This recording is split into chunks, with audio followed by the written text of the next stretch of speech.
Hey friends, this is your pensive cowboy here.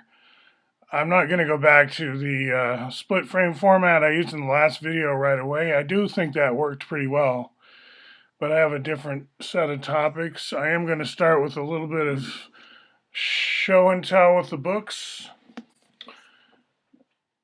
Beyond the Cube. This is another present from Ed Applewhite, but I don't think he wrote anything in it this time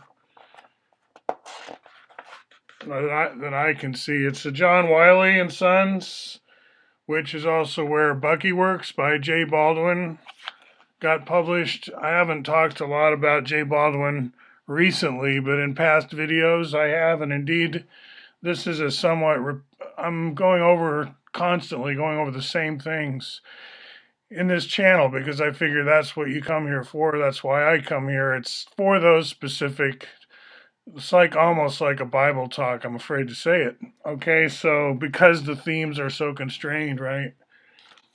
This is the hardcover of Flextegrity, the book. Now, we had some soft covers at Lattice Gallery that people were free to walk away with. This stuff has been disseminated now in a very professional manner. And I just wanted to say I'm glad for that. And then what else? I wanted to show you a fairly contemporary cover of MIT Technology Review. Now, to my knowledge, the concentric hierarchy per se has not been featured in the pages of said magazine. And I do plan to show again the jitterbug and talk a little bit about what it is I mean when I say the concentric hierarchy has not been shared in like a publicly accessible sort of layman's English. I think that's what Applewhite was craving, was kind of a layman's English approach to this.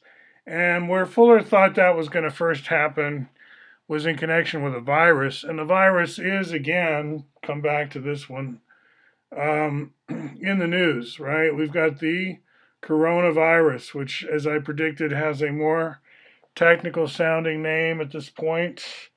It's another flu virus. Flu just means, influenza is such a broad category, but you know how a virus works, right?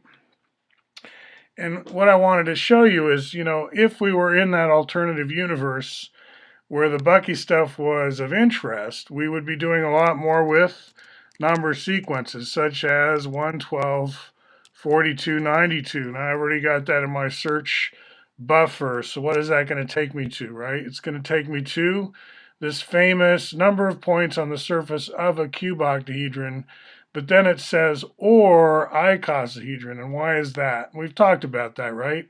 That's what the jitterbug transformation gets across.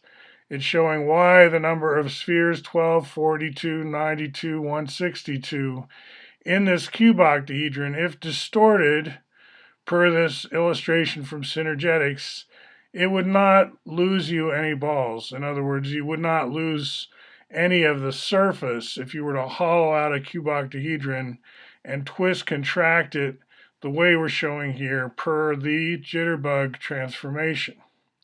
So for that reason, scrolling down here, we have a bridge to virology, because there, the shell inside which the DNA is possibly contained is icosahedral in shape, perchance. And we see that under links in this very encyclopedia to my website, which as of this filming currently still exists. I pay for it. And it's got an old cover from Life magazine. This is just a piece of art, you could say. And then there's more discussion going on about how we can compute using 10f to the second power plus 2, this capsamere count in this case. And it's not like viruses always have exactly that number of capsameres. And I go into more detail about how Scientific American ended up not including Fuller's discovery or formula because a more generic one could claim it as special case. But then Fuller also had more generic flavors of his own formula, and it was special case in his writing too. So that was an unlinked link. In other words, there's still a bridge here to cross. We could still use this 1-12-42-92 special series and link to what I call Martian math. Now, another reason I call it Martian math is I bring in, okay, we're into fivefold symmetry and icosahedron here, but I bring in actually science fiction. And in particular, I bring in H.G. Wells and War of the Worlds, which is an attack by the Martians. I'm pretty sure he has it pegged to that planet, am I right? And what I notice in these pictures, and this is not the first time I've made this remark, is these drawings of so-called tripods that are zapping the people here and against which the people are helpless. They look so much like actual viruses. The individual virus with the DNA, RNA inside the sort of head here injects that down into the host cell and kind of enslaves the whole host cell. That's how we think of it, as we're not really pro-virus usually, right? Our propaganda is we're against them. So we have them be evil and playing an evil role, which is they kind of hijack the nucleus of a cell and force it to make copies of the virus instead of the cell itself. It's kind of hijacking the duplication mechanism, right? That's how we think of viruses, as being intruders, and then we have our own immune system, which we hope can protect us, right? And then we have all the science of immunology and all that's going on currently, people worried about coronavirus and even dying from it, all these things that are happening, they will, presumably continue to happen. We'll have an interesting time aboard Spaceship Earth here. We have so far with challenges, right, to our immune system. So the mathematics here are, you could say, superficial, kind of easy, but they are great for introducing a little bit of programming and this kind of sequence awareness, how we can start with 1-12-42-92 and so on.